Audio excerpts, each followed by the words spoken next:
Do you know many people are having trouble with their Chamberlain B4613T garage door opener not engaging? Don't worry. In this video, we'll show you how you do this. Let's start. Step 1. Check power connection. Check if the garage door opener is properly connected to a functional power source. Step 2. Inspect and tension belt. Inspect the belt for damage or misalignment and ensure it's correctly tensioned. Step 3. Lubricate belt and pulley.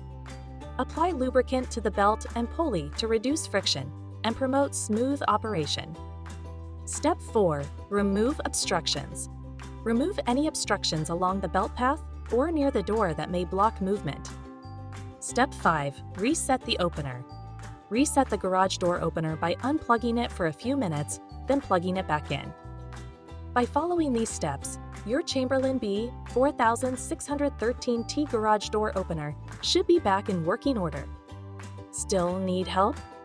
Visit our website for the complete manual. There you will also find questions and answers from other Chamberlain users. Did you find this video helpful? By subscribing, you help us continue to answer users' questions. So, subscribe to our channel. Thanks for watching, and see you in the next video.